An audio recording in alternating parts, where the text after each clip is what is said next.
नमस्कार दोस्तों। आज मैं आप लोगों के लिए एक टॉपिक लेके आया हूँ ग्राफ के अंदर स्पाइनिंग ट्री। स्पाइनिंग ट्री है जो ग्राफ को बहुत ही इम्पोर्टेंट पार्टों में से एक है। सबसे पहले हमने लास्ट लेक्चर में ग्राफ के बारे में पढ़ा था, उसके बाद में मैं फिर से ओवरव्यू दे रहा हूँ। अनडायरेक्टेड ग्राफ के बारे में पढ़ा था। अनडायरेक्टेड ग्राफ क्या होता है कि अनडायरेक्टेड ग्राफ के अंदर which all the edge not point to any particular direction and are not unidirectional, they are bidirectional. This is the undirected graph. Connected graph क्या होता है? A connected graph is a graph in which a path always exists from a vertex to any other vertex. Graph is connected if we can reach any vertex from any other vertex following the edge in other directions. एक होता है directed graph. Directed graph के अंदर क्या होता है, particular direction होती है। Directed graph are also known as the digraphs. A graph is a directed graph if all edges present between any vertex और node of the graph are directed और have a defined directions. Particular इसकी directions हम define कर देते हैं, वो directed graph होता है। तो ग्राफ हमने पढ़े थे कि 3 तरीके के होते हैं। ग्राफ बहुत से 12 तरीके के होते हैं, लेकिन मेनली अनडायरेक्टेड, कनेक्टेड और डायरेक्टेड ग्राफ होता है। इसके अंदर जब हम आगे बात करेंगे तो आगे जब इसी चीज़ को लेकर के मैं चलूँगा तो इसके अंदर क्या है, स्पाइनिंग ट्री। स्पाइनिंग ट्री के बारे में मैं आप लोगों से डिस्कशन करने जा रहा हूँ, जो बहुत ही इम्पोर्टेंट टॉपिक है। स्पाइनिंग ट्री की सबसे पहले मैं आपको एक डेफिनेशन बता देता हूँ। A connected subgraph S of graph G, suppose हम बोलेंगे जी वर्टेक्स और edge. So a connected subgraph S of graph G vertex and edge is used to a spanning tree. Spanning tree क्या होता है उसके बारे में भी हम देखते हैं, तो मैं स्मॉल आपको बताऊंगा हर तरीके से। A spanning tree can be defined as the subgraph और undirected connected graph. A spanning tree can defined as a subgraph और undirected connected graphs, point number 1। दूसरा है it includes all the vertex along with the least possible number of edge। दूसरा point, if any vertex is missed it is not a spinning tree। अगर कोई भी graph के अंदर कोई भी एक वर्टेक्स अगर मिस है तो वो स्पाइनिंग ट्री नहीं होगा। Spinning tree is a subset of graph. Spinning tree क्या होता है, एक सबसेट होता है ग्राफ का। Does not have a cycle. Cycle कभी भी नहीं हो सकता। साइकिल मैं बता देता हूँ आपको किस तरीके की साइकिल। सपोज ये ग्राफ है,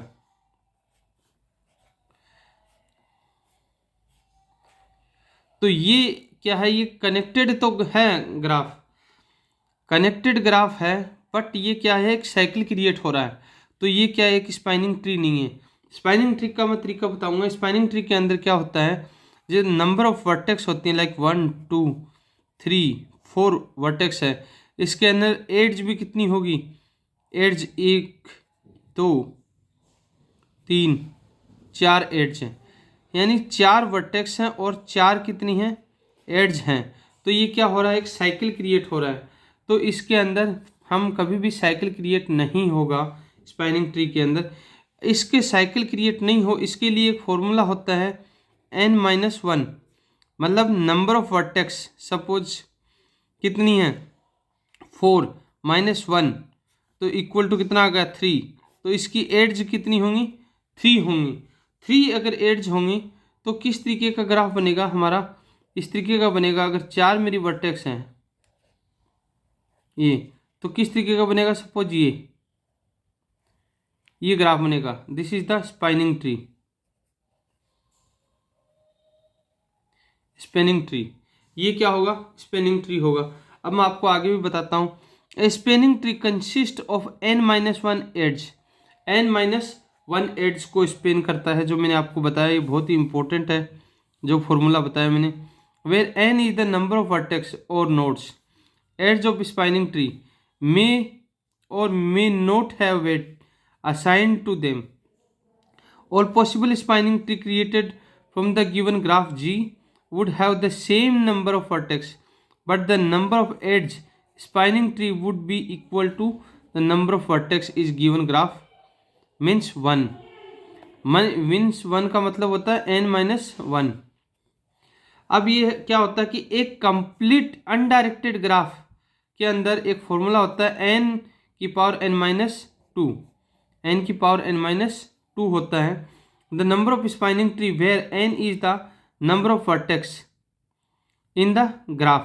सपोज मेरे को n इक्वल टू कितना दे दिया, 5 दे दिया, 5 ग्राफ मैंने दे दिया। तो अब इसको मैं फाइंड करूँगा तो क्या हो जाएगा, 5 की पावर n 5-2 इक्वल टू कितना हो जाएगा, 5 की power 3 equal to 125 possible spanning tree बन सकती हैं।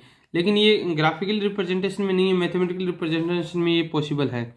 अब इसकी एक एप्लीकेशंस होती है, एप्लीकेशन ऑफ स्पैनिंग ट्री, जिसको एक होता है क्लस्टरिंग एनालिसिस होता है और भी देखते हैं। एक चीज़ और होती है इसके साथ में, सिविल नेटवर्क प्लानिंग होता है, एक होता है कंप्यूटर नेटवर्क राउटिंग प्रोटोकॉल्स होता है। इसको एक एग्जांपल के थ्रू देखते हैं।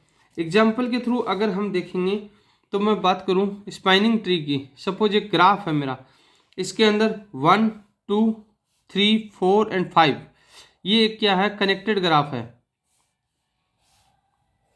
ये पर्टिकुलर कनेक्टेड ग्राफ है 1 2 3 4 एंड 5। इसके अंदर एड्ज है 1 2 3 4 एंड 5 एड्ज है, 5 वर्टेक्स हैं, 5 इसके अंदर एड्ज हैं। तो ये क्या है, एक साइकिल क्रिएट कर रहा है ये ग्राफ। ये क्या काम कर रहा है, एक पर्टिकुलर पूरा एक साइकिल क्रिएट कर रहा है। तो ये एक spanning tree discussed, spanning tree contains the same number of vertex as the graph. The number of vertex in the above graph is 5. Therefore, the spanning tree will contain 5 vertex. And the edge in the spanning tree will be equal to the number of vertex in the graph. Means 1 minus 1. तो इसके अंदर 5 vertex हैं। Vertex कितनी है, 5 है, और edge भी कितनी,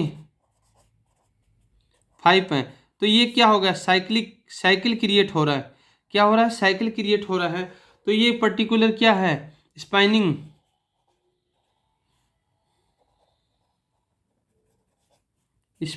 ट्री नहीं है, स्पैनिंग ट्री नहीं है। तो इसका स्पैनिंग ट्री बनाने का तरीका क्या होता है, इसका जो मैंने फॉर्मूला बताया था n-1, तो n-1, n मतलब क्या होता है, वर्टेक्स, तो 5-1 इक्वल टू 4, यानी एड्ज कितनी होंगी, 4 होंगी। वो क्या होगा, एक स्पैनिंग ट्री क्रिएट होगा। स्पैनिंग ट्री बनाने के लिए सबसे पहले A4, मैंने वही 5 क्या लिया, ABCDE, तो ये 1 2 3 4 5 मैंने क्या लिया, वर्टेक्स लिया, जिसके अंदर एड्ज कितनी होनी चाहिए थी, 4 होनी चाहिए। तो 1 2 3 एंड 4, 1 2 3 एंड 4। तो यहाँ पर कितने हैं, 5 वर्टेक्स हैं, 4 एड्ज हैं, 4 एड्ज हैं। तो ये क्या है, स्पाइनिंग ट्री है। दूसरा इसका तरीका बताता हूँ, ये स्पाइनिंग ट्री, ये दूसरा तरीका, ये बनाया, ये कनेक्ट किया, ये किया, ये 5 वर्टेक्स लिया, इसमें भी वर्टेक्स अगर कितनी है, 5 है, तो एड्ज भी कितनी होनी चाहिए, 4, 1 2 3 4 इसके अंदर एड्ज हैं। इसी तरीके से तीसरा मैं लेके चलता हूँ, इसमें भी 5 वर्टेक्स हैं, 1 2 3 4 5 वर्टेक्स हैं। वर्टेक्स कितने, 5 है, एड्ज कितनी होनी चाहिए, 4, 1 2 3 एंड 4। ये भी इसकी क्या है, वर्टेक्स भी कितनी है, 4 है। तो ये भी क्या है, एक पर्टिकुलर स्पाइनिंग ट्री है। अब इसी तरीके से अगर मैं किसी भी चीज़ की बात करता हूँ तो इसके अंदर मिनिमम, सपोज मैं एक चीज़ बात करूँ, आपको मैं एक एग्जांपल के थ्रू बता देता हूँ।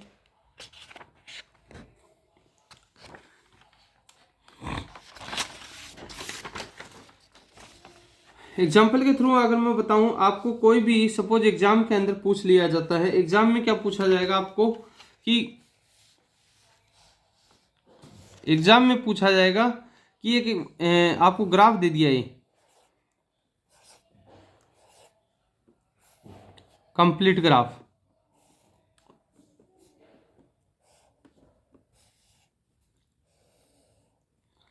जिसको क्या बोला जाता है, K4। क्या दे दिया, K4 दे दिया आपको एक कंप्लीट ग्राफ। अब इससे पूछा जाएगा कि मिनिमम कितने आपको ग्राफ क्रिएट हो सकते हैं, स्पाइनिंग ट्री कितनी क्रिएट हो सकती हैं। तो इसके अंदर आपको क्या दे दिया, अब इसकी किस तरीके से क्रिएट कर सकते हैं मैं आपको पॉसिबिलिटी बताऊंगा। क्या ये तो क्या है, कंप्लीट साइक्लिक ग्राफ है, तो इससे ये क्या है, स्पाइनिंग ट्री नहीं है। तो स्पाइनिंग ट्री किस तरीके से क्रिएट हो सकती है, इसके देखेंगे। नंबर 1, 1 2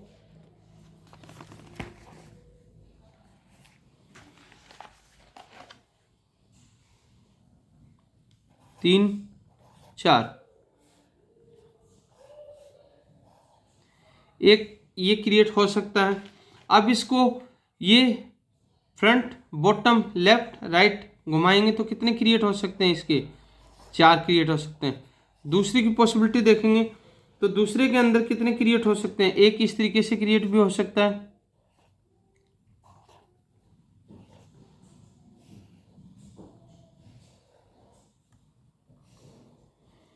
तो ये एक तो ये है, एक उल्टा, एक लेफ्ट, एक राइट, तो ये भी कितनी पॉसिबिलिटी क्रिएट हो सकती है, 4 क्रिएट हो सकती हैं। एक इस तरीके से भी तो क्रिएट हो सकता है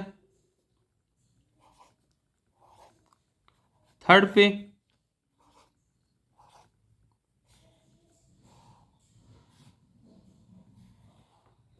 ये भी तो पॉसिबिलिटी क्रिएट हो सकती है। अब ये इधर है, फिर इसको लेफ्ट को उल्टा करेंगे, ऊपर करेंगे, नीचे करेंगे, तो ये भी कितनी पॉसिबिलिटी क्रिएट हो सकती है, 4।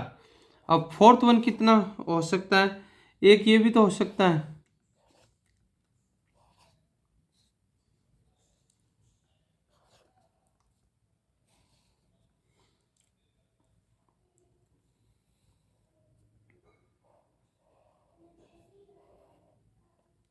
इसकी भी कितनी पॉसिबिलिटी क्रिएट हो सकते हैं, 4। यानी कि अगर आपको कोई भी कंप्लीट ग्राफ दे दे और स्पाइनिंग ट्री क्रिएट करना चाहे तो K4 तक हम कितनी क्रिएट कर सकते हैं, 4। इसकी 4 4 + 4 + 4 + 4 तो कितनी हो जाएगी, 16 क्रिएट कर सकते हैं। अगर इससे ज़्यादा अगर आपको कोई भी पॉसिबिलिटी दे देता है, सपोज आपको दे देता है n = 5 की स्पाइनिंग ट्री क्रिएट करना, तो n = 5 का मैंने आपको फॉर्मूला बताया था, n⁻²। ये फॉर्मूला होता है कंप्लीट ग्राफ। ये किसका फॉर्मूला होता है, कंप्लीट ग्राफ का।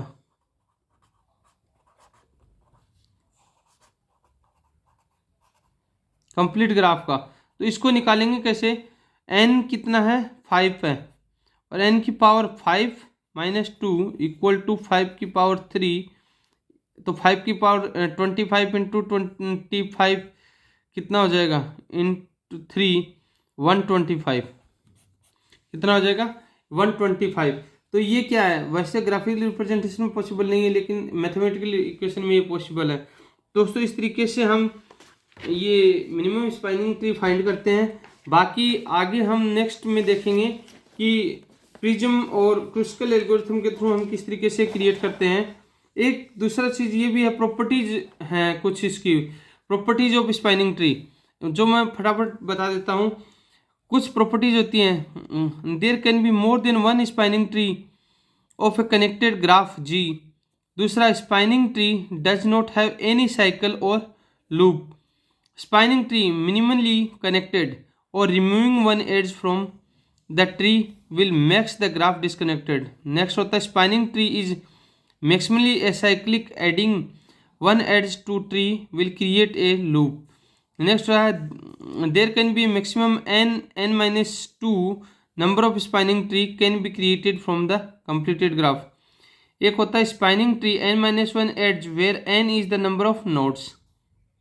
होता है, if the graph is completed graph the spanning tree can be connected by the removing maximum -n+1 edge where the e is the number of edge, n is the number of vertices। तो दोस्तों ये था आपका spinning tree. अब next lecture में आप लोगों के लिए प्रिज्म एल्गोरिथम और क्रुस्कल एल्गोरिथम लेके आऊँगा। तब तक आप लोग मुझे कमेंट बॉक्स में कमेंट करके बताइएगा कि मेरे लेक्चर कैसा लगा। अगर अच्छा लगा तो आप मुझे कमेंट के थ्रू बताइए, मैं और अच्छी क्वालिटी के बेहतरीन लेक्चर लेके आऊँगा। तब तक नमस्कार।